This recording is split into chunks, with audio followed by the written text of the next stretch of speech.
जय हिंद दोस्तों, स्वागत है आपको इस यूट्यूब चैनल राजधानी फ्री शिक्षा में। तो कल के लेक्चर में हम पढ़े थे प्रश्नावली 1.1 का एचसीएफ निकालने के लिए। देखे थे हम एचसीएफ निकालने के लिए यूक्लिड विभाजन पर, और वह सीख गए थे। आशा है कि आप लोग को फॉर्मूला भी याद होगा।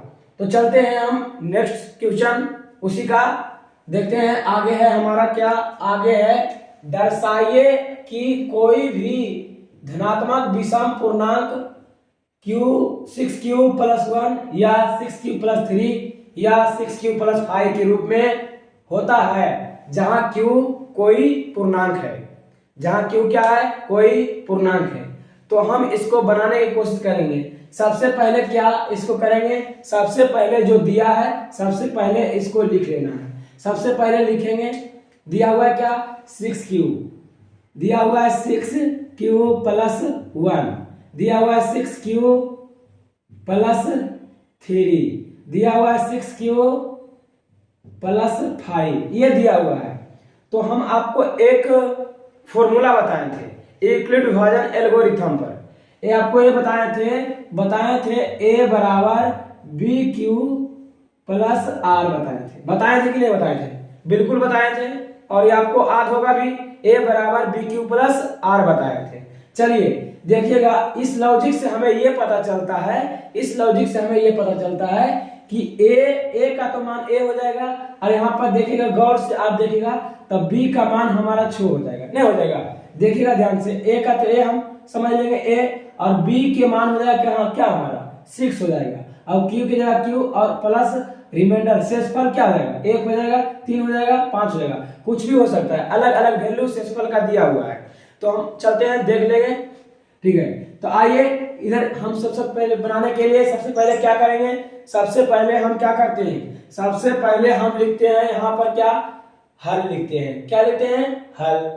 तो हल यहाँ पर लिख देंगे, हल लिख दिए। उसके बाद में क्या कर लेंगे, मान लेंगे कि माना कि धनात्मक विषम पूर्णांक, धनात्मक विषम पूर्णांक किसको मान लेंगे, A मान लेंगे। अब A क्यों माने, A आप भी मान सकते हैं, X भी आप मान सकते हैं, कुछ भी आप मान सकते हैं। हमने मान लिया है धनात्मक विषम पूर्णांक क्या, A मान लिए। चलिए आगे देखते हैं हम। आगे यहाँ पर अगर बात किया जाए, इस लॉजिक से हमें क्या पता चला, इस लॉजिक से ये हमें पता चला कि यहाँ पर B का मान जो हो गया, जो B का मान है हमें 6 हो गया। क्या हो गया, B का मान कितना हो गया, 6 हो गया, 6 हो गया। तो यहाँ पर ये हमें पता चला कि B बोले तो क्या, अर्थात भाजक। B किसको बोलते हैं, भाजक को। अर्थात यहाँ पर पता चल गया हमें कि भाजक जो है हमारा, भाजक क्या है, भाजक जो है हमारा क्या है, B है। तो B का वैल्यू यहाँ से पता चल गया क्या, 6 है। B का वैल्यू क्या हो गया, 6 हो गया। क्या हो गया, 6 हो गया। समझ में आ रहा है कि नहीं? देखिएगा आगे हमारा क्या है, रिमाइंडर है, शेषफल है। यहाँ पर शेषफल क्या हो सकता है, जरा सा एक बात देखिएगा। शेषफल क्या है, शेषफल यहाँ पर क्या हो जाएगा, अलग अलग वैल्यू दिया हुआ है। सबसे पहले आप बताइए, ये हमारा भाजक अगर 6 हो गया तो जाहिर सी बात है कि हमारा जो वैल्यू आएगा रिमाइंडर का 6 से कम आएगा। 6 से कुछ ही हो सकता है, मान 0 हो सकता है, 1 हो सकता है, 2 हो सकता है, 3 हो सकता है, 4 हो सकता है, 5 हो सकता है। क्या भाजक से कभी बड़ा हो सकता है शेषफल? नहीं हो सकता है। कहने का मतलब ये हुआ कि कोई भी संख्या, अगर कोई भी संख्या है, देखिएगा आप, शेषफल कभी ज्यादा होगा, लगाइए 6 दूना के 12, आप शेषफल कितना बचा, 2। ये भाजक होता है हमारा, क्या होता है, भाजक होता है। ये भाजक B होता है, ये हमारा A होता है भाज्य, ये होता है क्या, भागफल, जिसको बोलते हैं Q, इसको बोलते हैं क्या, रिमाइंडर। बताइए आप, रिमाइंडर कभी भी भाजक से बड़ा हो सकता है? नहीं हो सकता है। तो जब भी हमारा भाजक से शेषफल का मान होगा छोटा होगा, तो छोटा हमारा क्या हो सकता है, छोटा हमारा 1 भी हो सकता है। हमारा रिमाइंडर हमारा 0 हो सकता है, 1 हो सकता है, 2 हो सकता है, 3 हो सकता है, 4 हो सकता है, 5 हो सकता है। रिमाइंडर इतना हो सकता है कि नहीं हो सकता है? आप जरा देखिएगा, रिमाइंडर आपको 0 हो सकता है, 1 हो सकता है, 2 हो सकता है, 3 हो सकता है, 4 हो सकता है, 5 हो सकता है। लेकिन कभी भी रिमाइंडर का मान भाजक से ज्यादा होगा? नहीं होगा, बिल्कुल नहीं होगा। हमने देख लिया करके, जब भी होगा तो भाजक से छोटा होगा रिमाइंडर का वैल्यू। चलिए शेषफल जो होगा जब भी क्या होगा, छोटा होगा भाजक से। चलिए हमने इतना तक कर लिए, समझ में आ गया। अब हमें क्या करना है, यहाँ पर लिखना है यूक्लिड भाजन से, यूक्लिड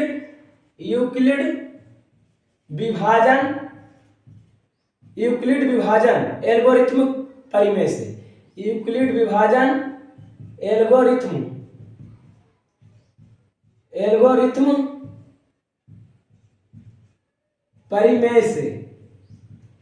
आइए आपको फॉर्मूला याद होगा, यूक्लिड विभाजन एल्गोरिथम बराबर क्या होता है, हमने जानते हैं क्या, a बराबर बी क्यू प्लस आर होता है कि नहीं होता है, बी क्यू प्लस आर। जहां हम बताए थे आपको 0 से अधिक होगा किसका मान, 0 से अधिक होगा रिमाइंडर का मान। देखिए 0 से जब भी रहेगा बड़ा रहेगा, या फिर 0 हो सकता है, और r का मान जो होगा आपको b से हमेशा क्या होगा, छोटा होगा। जब भी होगा ये हमारा r का मान b से छोटा होगा कि नहीं होगा, b से क्या होगा, छोटा होगा। चलिए आगे देखते हैं हम इस प्रकार। देखिए आगे क्या करना है हमें, ये आप ध्यान से देखिएगा।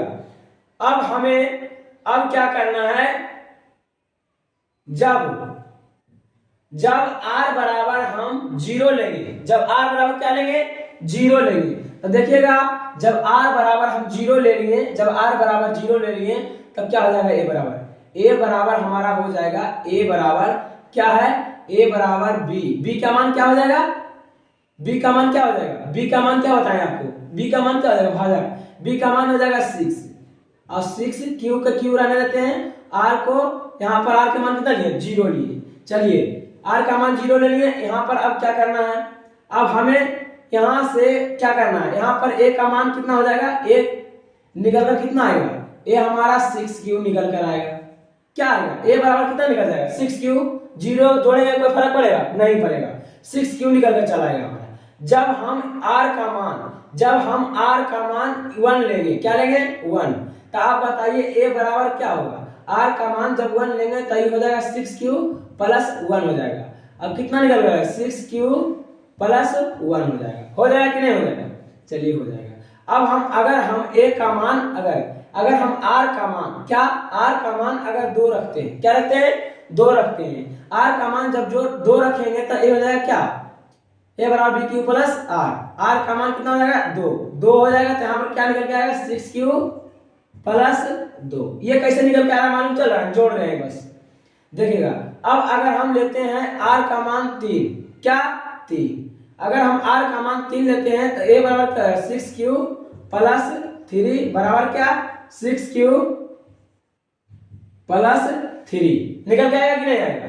चलिए अब आगे अगर हम a का मान कितना लेंगे, 4 लेंगे, a का मान अगर 4 लेते हैं तब 6q प्लस 4 बराबर क्या हो जाएगा, 6q प्लस 4। देखिए अगर हम a का मान लेंगे, अगर r का मान कितना लेंगे, 5 लेंगे, तो 6q प्लस 5 और क्या हो जाएगा, 6q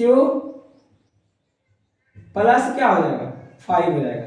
अब हम ले सकते हैं आगे, इससे आगे r का मान हो सकता है 6 से ज्यादा, 5 से ज्यादा रिमाइंडर का मान हो सकता है, नहीं, क्यों नहीं हो सकता है, 5 के सर हम r का मान 5 क्यों नहीं ले सकते हैं, तो g नहीं ले सकते हैं। क्यों नहीं ले सकते हैं, क्योंकि कभी भी रिमाइंडर शेषफल का मान भाजक से ज्यादा नहीं हो सकता है, इसलिए हम यहाँ तक लिए हैं। ये हमारा निकल के आया है, सिद्ध हो गया है, आपको क्या हो गया, सिद्ध हो गया है। लेकिन हमको ये चेक करना है कि आप बताइए क्या कर रहा है क्वेश्चन में ये कह रहा है कि दर्शाइए कि कोई भी धनात्मक विषम पूर्णांक इतना के रूप में हो सकता है, होता है। देखिएगा आप इसको बैठाते हैं, पहले सबसे पहले देखिएगा आप हो सकता है कि नहीं।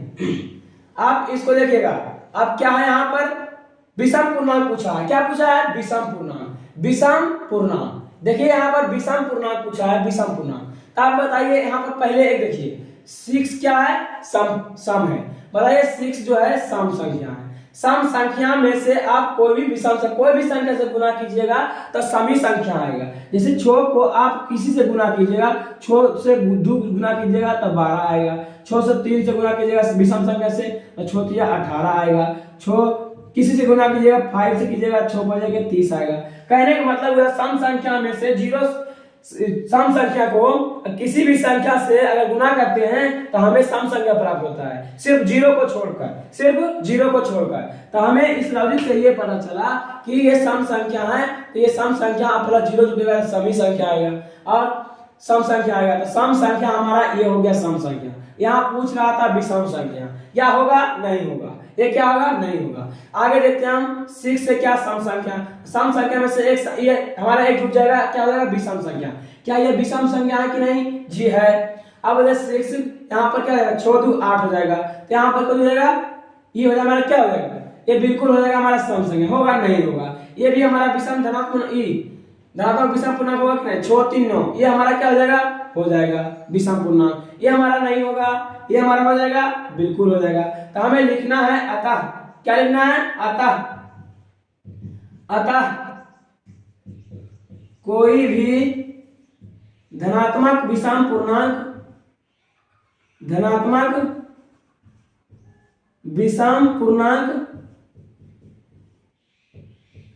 अतः कोई भी धनात्मक विषम पूर्णांक, अतः देखिए 6 क्यू प्लस 1, 6 क्यू प्लस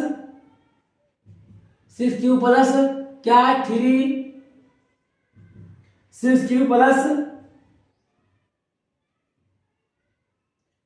क्या हो जाएगा? 6 क्यू प्लस 5 के रूप का होता है। लिख देंगे, हमें क्या लिखेंगे? अतः कोई भी धनात्मक विषम पूर्णांक 6 Q plus 1, 6 Q plus 3, 6 Q plus 5 के रूप में होता है। देखिए विषम वाला सिर्फ लिख देंगे। आपको इस तरह आपको एग्जाम में नहीं कटम कुटी कर देना है, आपको जो होगा वो ही लिखना है जैसे लिख दिए हैं।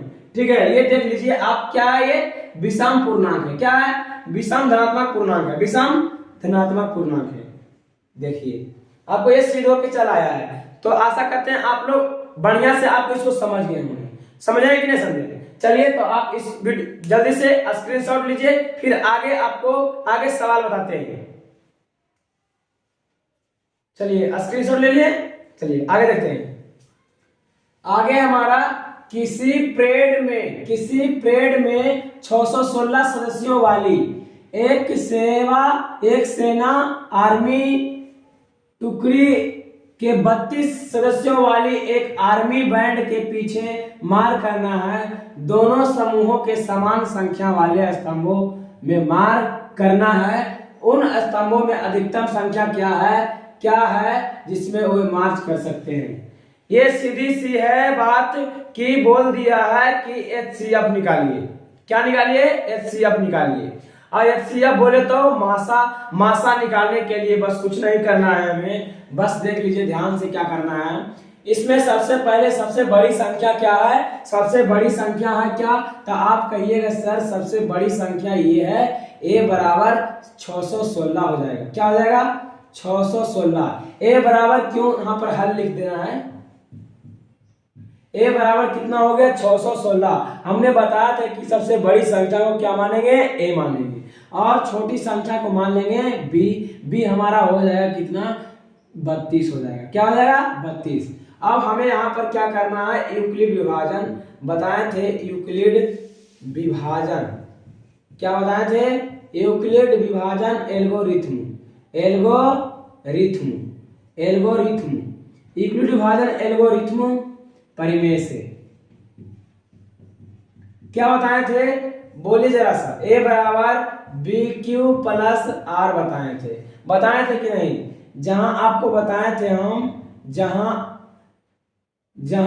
R का मान जो होगा 0 से बड़ा होगा या 0 के बराबर होगा, 0 से बड़ा होगा या 0 के बराबर होगा। अब R का मान B से क्या होगा? छोटा होगा। ये बताए थे हम आपको। यहां से निकल के आया A बराबर कितना? तो 616 आया। क्या आया? 616 आया। बराबर में क्या है? तो B का मान कितना है? 32 है, 32 दे दिए। Q का मान पता नहीं है, R का मान पता नहीं है। और हम जानते हैं Q का मान कैसे पता करेंगे? भाग देके। तो भाग देते हैं हम छोटी संख्या से बड़ी संख्या में। बड़ी संख्या क्या है हमारा? बड़ी संख्या है हमारा 616।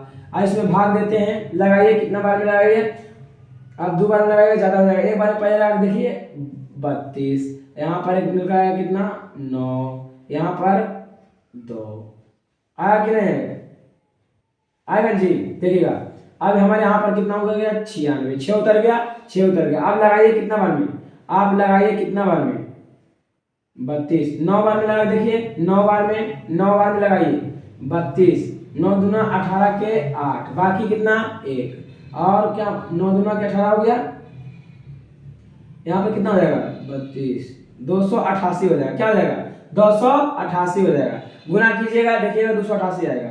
अब हमें यहाँ क्या करना है, 16 में से 8 गया 8 है, यहाँ पर क्या बच गया 8 बच गया 8, यहाँ पर क्या बच गया 8। अब हमें क्या करना है, भागा देना है, यहाँ पर 32 उतार देना है, कितना उतारना है 32 उतार देना है। अब कितना बार मिलेगा 4 बार मिलेगा, 8 चौका कितना आ जाएगा 32 हो जाएगा। हमारा शेषफल क्या होगा 0, क्या हमारा 0 शेषफल, और 0 शेषफल आया, इसके जस्ट वाला क्या होता है मासा होता है, निकल के हमारा यहाँ चला है। देखिए लेकिन बारी बारी से करते जाना, देखिएगा यहाँ से निकल के आए, इसको क्या बोलते हैं भाजक बोलते हैं, क्या बोलते हैं भाजक। तो भाजक होता है BQ प्लस R, यहाँ पर ये क्या है भाजक है, तो यहाँ पर देखिएगा ध्यान से देखिएगा Q का मान निकल गया, देखिए Q का मान भागफल नहीं होता है जी, देखिए Q को क्या बोलते हैं भागफल, यहाँ निकल गया क्या भागफल, भागफल यहाँ होता है, आया जी देखिएगा 616, क्या है 616, Q का मान निकल गया यहाँ पर Q का मान यहाँ पर निकल गया कितना 619 आया, सॉरी 19 आया, कितना आया 19 आया। अब प्लस में R का मान कितना आया था, R का मान देखिएगा, यही R का मान आया था जी, नहीं आया था R के मान, सॉरी R के मान कितना आया था 8 आया था, कितना आया था 8, देखिए शेषफल नहीं आया था 8 आया था, यहाँ पर शेषफल कितना हो जाएगा 8 हो जाएगा, यहाँ पर कितना हो जाएगा 8 हो जाएगा। आगे देखिए ये हमारा क्या बन गया, आगे जाके क्या बन गया भाजक बन गया हमारा, यहाँ पर भाजक बन गया, 32 का बन गया भाज बन गया। तो यहाँ पर क्या है भाज बराबर क्या होता है, भाज बराबर BQ प्लस R, क्या हो जाएगा BQ प्लस R। तब B के मान कितना है, यहाँ पर B के मान 8 है, 8 दे दिए, और गुना PQ प्लस BQ, Q के मान कितना है 4 है, 4 दिए, प्लस क्या है 0 रिमाइंडर 0 दे दिए।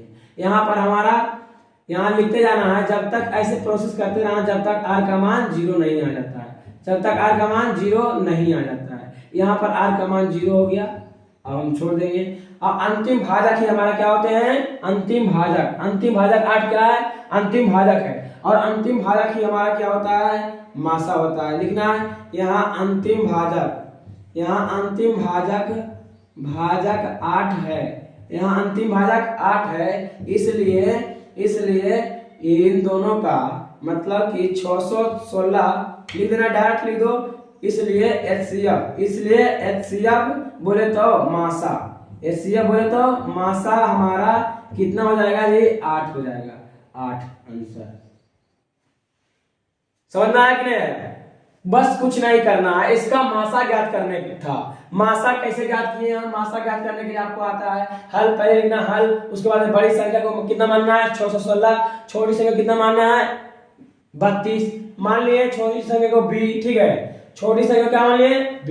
अब हम जानते हैं एग्रीड विभाजन बराबर एल्गोरिथम परिमेय से जानते हैं a बराबर BQ प्लस R, जहां हम जानते हैं जब भी R का मान होगा 0 से बड़ा या 0 के बराबर हो सकता है, लेकिन 0 से कभी छोटा नहीं हो सकता है, कहने का मतलब कभी भी माइनस में रिमाइंडर नहीं आ सकता है। चलिएगा इसके आगे देखते हैं हम, a बराबर माने तो 616 दे दिए, b बराबर माने 32 दे दिए, q का मान पता नहीं था छोड़ दिए, r का मान पता नहीं था छोड़ दिए। निकालने के लिए जानते हैं ये होता है हमारा भाजक, ये होता है क्यों जी, ये क्या होता है हमारा, ये हमारा होता है भागफल, आई हमारा होता है भाज। तो भाज बराबर भाज है, ये भाज हो गया, ये हो गया क्या भाजक हो गया, ये हो गया क्या हो गया भागफल हो गया। तो ये हमारा यहाँ से निकल के चला है q का मान निकल के चला है, r के मान निकल के रिमाइंडर शेषफल आ गया, शेषफल निकाल दिए। अब हमारा बन गया आगे जाके प्रोसेस में आगे क्या बन गया, ई बन गया हमारा भाज्य, ई हमारा भाजक, ये हमारा भागफल बन गया। देखिए उसी प्रकार कर दिए शेष पर। ऐसे कब तक करते जाना है जब तक कि r का मान 0 नहीं आ जाता है। 0 आ गया फिर प्रोसेस करना बंद कर दिए, ये प्रक्रिया लगाना क्या कर दिए, बंद कर दिए। और अंतिम भाजक हमारा क्या है, 8 है। क्या है, 8 है। भाजक गुने भागफल प्लस शेषफल, तो अंतिम भाजक क्या है हमारा, 8 है। इसलिए अंतिम भाजक ही हमारा क्या हो जाएगा, आंसर हो जाएगा, मासा हो जाएगा। अंतिम भाजक क्या हो जाएगा, मासा हो जाएगा। तो आई होप आप लोग समझ गए होंगे। इसी तरीके से अगला सवाल भी इसी प्रकार है, तो हम देखेंगे। जल्दी से इसको स्क्रीनशॉट लीजिए।